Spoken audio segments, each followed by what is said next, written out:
o tema da nossa prova vai ser primeiro o capítulo 3, que está falando de ligação metálica, e o capítulo 4, que vai falar de geometria molecular e das polaridades das ligações químicas.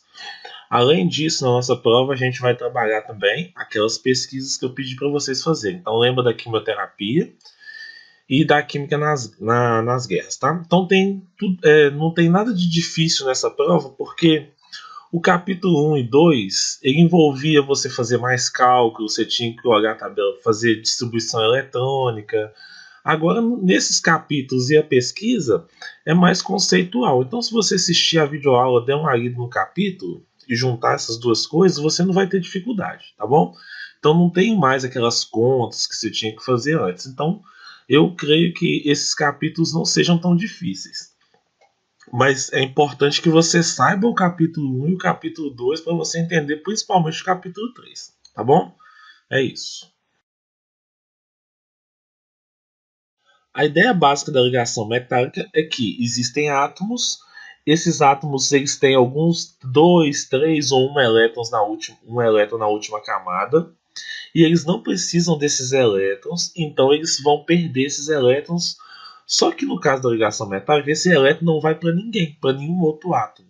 Porque todos querem perder esses elétrons. Então o que ocorre? Forma um mar de elétrons. Esse mar de elétrons são vários elétrons que ficam soltos, porque eles não são úteis para esses átomos. Então ela é uma ligação intermediária, se você for pensar, porque na ligação iônica, o elétron sai de um átomo e vai para o outro. Na ligação covalente, o elétron não sai, ele fica compartilhado entre um e outro. E na ligação metálica, o elétron sai, mas ele não vai para nenhum outro átomo, ele fica solto. Qual que é o nome desses elétrons soltos? Mar de elétrons. Você pensando então nesse mar de elétrons, você vai entender uma série de propriedades da ligação metálica, tá bom? Então que fique bem claro, é uma ligação muito simples de entender. Observe essa estrutura e não tenha medo dela. Olha só, a ligação metálica, ela agrupa e vai fazendo um arranjo geométrico bem definido, que é denominado de estrutura cristalina ou célula unitária. O que acontece? Você sabe que nesses espaços, que a gente vai chamar de espaços vazios, é onde vão ficar esse mar de elétrons. Então a carga nesse local aqui é negativa. Esses nós, a gente chama de nós, são essas bolinhas. Essas bolinhas são os nós. Esses nós, no retículo cristalino, então eles terão carga positiva, serão íons positivos. Essa estrutura permite uma resistência maior e é constituído por um imenso número de células unitárias. Você observa que são vários quadradinhos, então são várias células unitárias.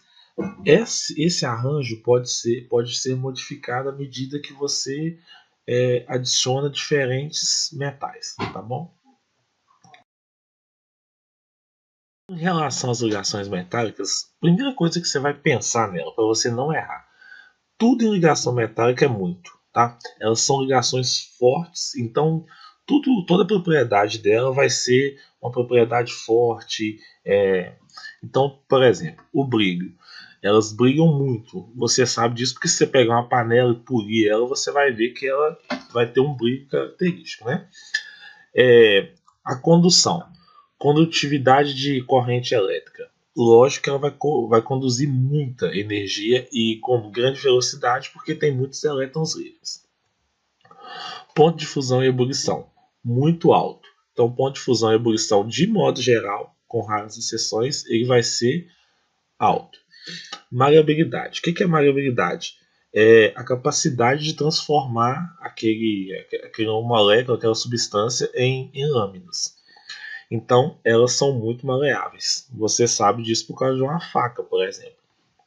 Ductibilidade. É a propriedade de transformar em fios. Também são muito bons para você fazer fios. Entre maleabilidade e ductibilidade, nós temos o ouro, que ele é o melhor para poder fazer fios e produzir lâminas, tá? E a resistência à tração, lembra que eu falei que é muito? Então, elas são muito resistentes. Então, se você quer destruir uma ligação metálica, não é simples, não é fácil. Então, elas são fortes. E, por exemplo, eles utilizam muito para poder em cabos de elevador, por exemplo. Então, você entende que são ligações muito resistentes. Então, essas 6 propriedades aí, você não tem muita dificuldade para poder entender, porque você sabe que na ligação metálica tudo ela é boa para se resolver. Tem muito brilho, conduz muita corrente elétrica, tem alto ponto de fusão e ebulição, é maleável, é dúctil, é resistente à tração. Beleza?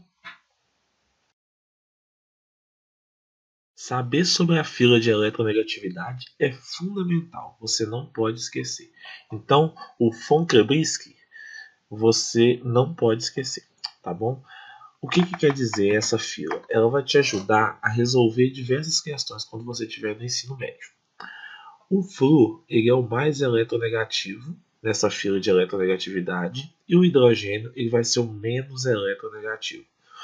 Quer dizer que se um elétron está aqui e ele está na ligação entre o hidrogênio e o flúor, por exemplo, esse elétron ele vai tender a se aproximar mais do flúor do que do hidrogênio, porque o flúor é mais eletronegativo. Então, uma pergunta de prova, por exemplo: qual elemento é mais eletronegativo, o nitrogênio ou o hidrogênio? Você já sabe que é o nitrogênio, por causa da nossa fila do von Krebsky. Você pode também adotar essa frase: fui ontem no clube, briguei e saí correndo para o hospital. Ou você pode lembrar da nossa palavra von Krebsky. Tudo bem? Então isso é decoreba mesmo. Você vai ter que tentar gravar o F, o O, o N, o C, o B, R, o I, o S, C, o P e o H. Estamos falando do capítulo 4. Então, lembrando von Krebsky, ligação covalente. As ligações covalentes têm um detalhe que a gente não estudou ainda, mas que é muito simples. Veja só. Se a ligação covalente é polar ou apolar. Como que eu sei se ela é polar ou apolar? Se ela tiver diferença de eletronegatividade entre os elementos, ela vai ser polar. Se ela não tiver, vai ser apolar. Se você gravar que a água é polar, o resto vai ficar muito mais fácil para você lembrar. Então grava que a água é polar, beleza? Olha para você ver, ó. HCl. O H tem eletronegatividade diferente do Cl? Tem, lembra lá do von Krebsky, ó. Então quer dizer que essa é uma substância polar. H2, ou seja, dois hidrogênios, tem diferença de eletronegatividade? Não. Então é uma substância apolar.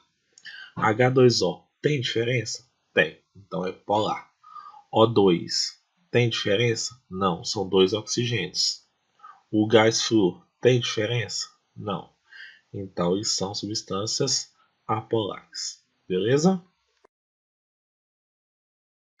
Nas interações intermoleculares, nós vamos trabalhar com 3 interações intermoleculares.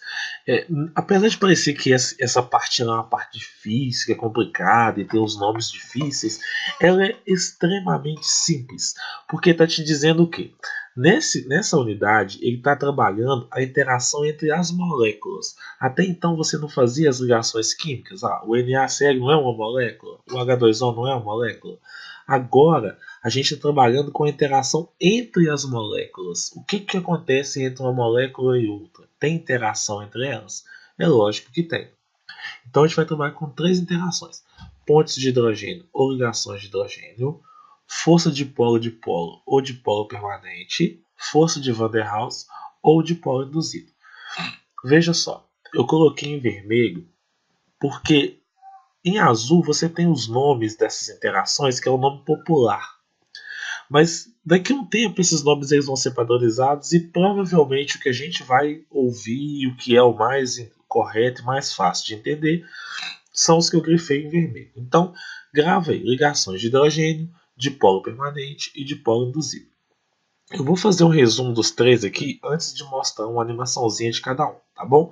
Bom, na ligação de hidrogênio, é uma ligação polar que ocorre entre o hidrogênio, porque é ligação de hidrogênio, junto com o flúor, o oxigênio ou o nitrogênio. Por quê? Essa ligação ela é muito, mas muito forte. Por quê?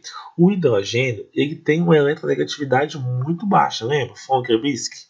O hidrogênio ele é o último na nossa linha. O flúor, o oxigênio e o nitrogênio são os primeiros.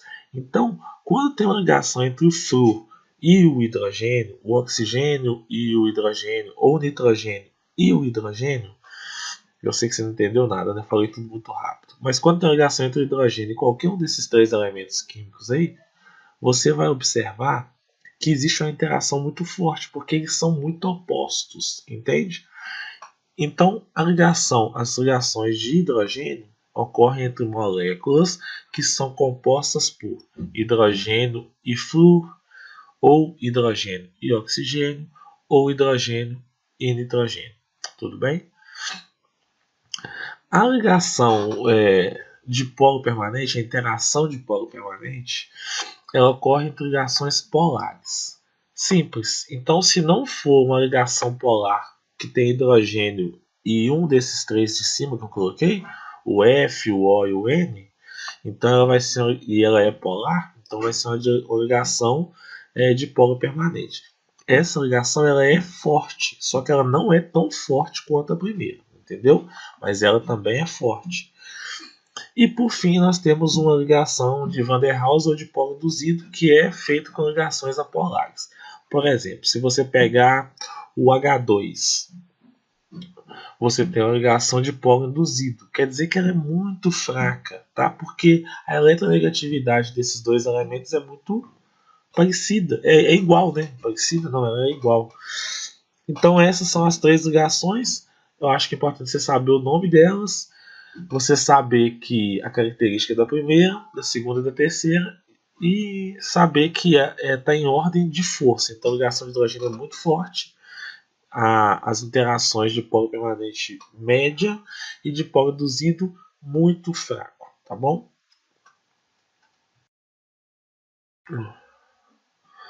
Observe então essas bolinhas vermelhas. Aí nós temos umas moléculas de água. As bolinhas vermelhas são o oxigênio, que é muito eletronegativo, é o Fon. As bolinhas cinzas, elas são o hidrogênio, que é menos eletronegativo, então a gente marcou ele como positivo aí. O que acontece? Observa que existem umas linhas pontilhadas. As linhas pontilhadas ocorrem quando a bolinha cinza, que é o hidrogênio, encosta na bolinha negativa, que é o oxigênio, porque os opostos se atraem. Então observa que essa linha pontilhada é o que nós chamamos de ponte de hidrogênio. E essa conexão faz com que as moléculas fiquem mais próximas umas das outras. Existe uma ligação, uma interação entre uma molécula e outra por causa dessas pontes de hidrogênio. Então é muito simples. Vou tirar agora, por exemplo, vamos tirar essa carga e vamos tentar observar um pouquinho mais rápido. Ó, observa as linhas pontilhadas sendo formadas o tempo todo. Lógico que se eu diminuir a temperatura vai ficar mais fácil de observar. Olha a quantidade de ligação que é feita. À medida que você, então... É por isso que o estado líquido e o estado sólido da água, ele existe. Porque existem essas ligações, essas pontes de hidrogênio. Se eu aumentar muito a temperatura acima de 100 graus Celsius, as moléculas vão ficar tão distantes uma da outra que elas não vão conseguir fazer essas pontes de hidrogênio. E é por isso que a água vai evaporar.